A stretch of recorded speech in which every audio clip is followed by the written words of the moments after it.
क्या हो रहा है ये देश में? चाइना ने तो आतंक ही मचा रखा है। अरे क्या हो गया, क्यों चाइना को कोसता रहता है? भूल मत, तेरी ससुराल चाइना की ही है। हाँ माँ, पर ये देखना, लड़ाई झगड़े, ये बीमारी, ऊपर से ये देश कितना चालाक है। अंदर न जाने क्या क्या करता रहता है। तभी अंदर से बहू की चिल्लाने की आवाज आती है। अरे क्या हो गया बहू, क्यों चिल्ला रही है? माँ जी, ये देखिए, ये रूस ने यूक्रेन की हालत क्या कर दी है। ऊपर से चाइना में दोबारा लॉकडाउन लग गया है। माँ जी, अब क्या किया जाए? अरे तो तुम लोगों को क्या परेशानी हो रही है, मैं तो यही नहीं समझ पा रही हूँ। वो क्या है ना माँ, हम लोग चाइना जाने की सोच रहे थे। सांगसू के भाई की शादी है। तो क्या? अरे कौन सा उन लोगों के यहाँ भाई घोड़ी चढ़ता है जो बहन काजल लगाकर नेक लगी? माँ जी, उसकी आंखें बहुत छोटी छोटी है, उसमें या तो पुतली रह सकती है या काजल। साले की पुतली निकाल कर काजल लगा दो, अंधा कहीं का। क्या क्या बोले तुम मेरे भाई के बारे में? अरे नहीं नहीं बहू, वो तो बोल रहा था कि तुझे नेग मिल जाएगा। हैं, बहन है ना तू उसकी। नहीं नहीं माँ जी, मैं सब समझती, ये मेरे भाई का मजाक बनाते रहती। कितना शीरा है मेरा भाई, बिल्कुल छिपकली जैसा। नहीं नहीं बहू, सीधा गाय जैसा होता है। सही पकड़े हैं माँ जी। हाँ, तो मेरे भाई की शादी है, मैं चाइना जरूर जाऊंगी। तभी एक पड़ोसन आ जाती है। अरे नहीं नहीं बहू, तू कहीं ना जा, हम लोगों का मन कैसे लगेगा तेरे बिना। ले बहू, तेरे भाई के लिए ये शॉल रख ले, हमारी तरफ से गिफ्ट कर देना। हाय रे, सब कितने अच्छे हैं। मेरी चाइनीज बहू को कितने प्यार से तुम लोगों ने एक्सेप्ट कर लिया। सच में बड़ी भाग्यशाली हूँ मैं। कैसी बात कर रही है? ये तो हम लोगों के देश की खूबसूरती है कि हर किसी को दिल से अपना लेते हैं, बस वो भी दिल से हमें अपना समझे। कैसी बात कर रही हैं आंटी जी? मेरे लिए आप सब सासू माँ जैसी ही हैं। मुझे भारत बहुत अच्छा लगता है, ये सबसे अच्छा देश है। मेरा भारत महान। वैसे भी लड़के की शादी जहाँ होती है वो तो वहीं की हो जाती है ना। जी तेरे बहू सही बोल रही है। औरत तो होती ही पानी की तरह है, जो जहाँ जैसे रखे वैसे ही शेप ले लेती है। आंटी जी, ये थोड़ा सा ज्यादा हो गया, समझ नहीं आया। नो प्रॉब्लम, मैं चाय बना कर लाती हूँ। फिर क्या, वो दिन भी आ जाता है जब बेटे बहू को चाइना जाना पड़ता है। वहाँ जाकर बहू का भाई कहता है, मेरे दाम आ गए, मेरे दाम आ गए। मैंने सबको बोला कि सब हिंदी में बात करेंगे, नहीं तो बहन नाराज हो जाएगी। थैंक्स बॉय, हिंदी मेरी भाषा है। आप मुझे उसमें बात करना अच्छा लगता है। आपने जीजा जी से मिलो। ओ बहन, तुम अंदर चलो। सभी बहू को अंदर लेकर चले जाते हैं, लेकिन सांगसू का पति, वो तो बेचारा चाइना के ससुराल के आंगन में अकेला खड़ा रहता है। काफी देर तक जब कोई उसे नहीं पूछता तो वो माँ को घर पर फोन करता है। हाँ बेटा, पहुँच गए ना कुशल मंगल?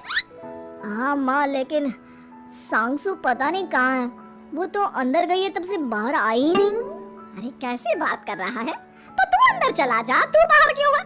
अरे दामाद है तू वहाँ का, उन लोगों ने तुझे बिठाया, चाय पानी कुछ नहीं पूछा? नहीं ना माँ। तभी सामने से सांगसू आती है। आप अभी तक तैयार नहीं हुए और ये बैग लेकर क्यों कमरे से बाहर आए? इसे वहीं रख देती। कमरा? कौन सा कमरा? अरे कैसी बात कर रही हो? जब से तुम अंदर गई हो मैं बाहर ही तो खड़ा हूँ। बहू को बहुत हैरानी होती है और गुस्सा भी आता है। तभी उसका भाई और माँ आ जाते हैं। और सांगसू, अंदर खाना लग गया है। पहले ये बताओ कि मेरे पति को किसी ने खाना या पानी क्यों नहीं पूछा? वो भारत से ससुराल पहली बार आया है, वो भी मेरे कहने पर। उनकी इज्जत क्यों नहीं की? देख बेटी, तूने जबरदस्ती जिद में शादी की थी तो हम लोगों ने कर दी, लेकिन अब तुम ये सोचो, पूरी चाइना में मैं इस इंडियन को अपना दामाद बताऊं? So sorry हाँ संगसू, और तुम भी चुप रहना, नहीं तो वो लोग मेरी शादी तोड़ देंगे। ओह, ऐसी बात है। कोई बात नहीं, मैं बाहर होटल में रह लेता हूँ। तुम वही करो जो ये लोग चाहते हैं। कैसी बात कर रहे हो? शादी के बाद पति जैसा भी हो, जो भी हो, पति होता है। वैसे भी तुम्हारे पूरे परिवार ने, सबने बिना सोचे मेरा साथ दिया, मुझे एक्सेप्ट किया, प्यार किया। मैं अपने देश में आपको अकेला कैसे छोड़ सकती हूँ? ये हिंदी फिल्म का ड्रामा बंद करो, मैं अब ये बर्दाश्त नहीं करूँगी। चुपचाप अंदर चलो, नहीं तो ये शादी वादी यहीं खत्म करके इसे अकेले ही इंडिया जाना पड़ेगा। कैसी बात कर रही हो माँ? ये मेरे पति है नहीं था। हम लोगों ने यहाँ वकील को बुला लिया है, जिसके बाद अब तेरा तलाक करा के हम यहाँ के चाइनीज लड़के से तेरी शादी करा देंगे। अरे कैसी बात कर रहे हो? हम तो यहाँ तुम्हारी शादी के लिए आए थे। नहीं नहीं, मैं सांसू के बिना नहीं रह सकता हूँ। हाई वोल्टेज ड्रामा होने के बाद से ही सारा माहौल खराब हो जाता है कि तभी एक लड़की आती है। मैंने सारा इंतजाम कर दिया है, सांसू की शादी का मंडप परसों लग जाएगा। तब तक इसके पति को कमरे में बंद कर देते हैं। सभी सांसू के पति का हाथ बांधकर उसे कमरे में बंद कर देते हैं। ये क्या कानूनी है? आप लोग मेरे पति के साथ ऐसा नहीं कर सकते हैं। मैं किसी से शादी नहीं करूंगी, ये साफ बात है। पहले मैं अपनी शादी करूं, फिर तेरी भी शादी करवा दूंगा। सब कुछ तय हो जाता है, भाई की शादी हो जाती है। फिर वो दिन भी आ जाता है जब सांसू की शादी वो लोग जबरदस्ती करने के लिए उसे मंडप पर ले जाते हैं। ऐसा मत करो, ये मेरी बीवी है। मैं किसी से शादी नहीं करूंगी। कैसे नहीं करेगी शादी?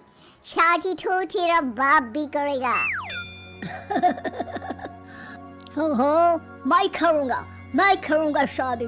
प्लीज कोई मेरी शादी किसी अच्छा औरत से करवा दे। चाओ, बिल्कुल चाओ। फिर माँ सांसू और उसके पति से कहती है,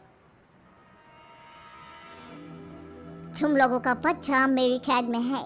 अगर तुम लोगों ने कोई भी होशियारी की तो मैं इस बच्चे को मार दूंगी।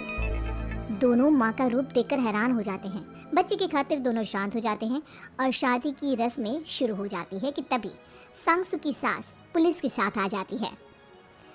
माँ, ससुर माँ आ गई, मेरी माँ आ गई। माँ प्लीज हम लोगों को बचाकर वापस ले चलो। पुलिस सभी को गिरफ्तार कर लेती है।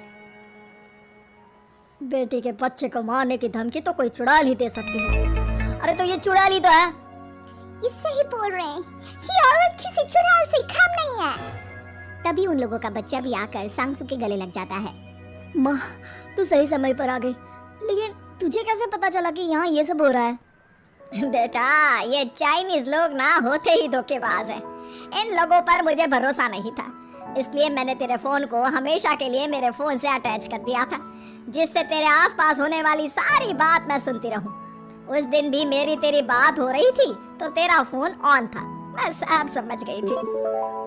मुझे माफ कर दो। नहीं, बिल्कुल नहीं। चलिए माँ जी, इंडिया वापस चलते हैं। आज के बाद मैं यहाँ कभी नहीं आऊंगी।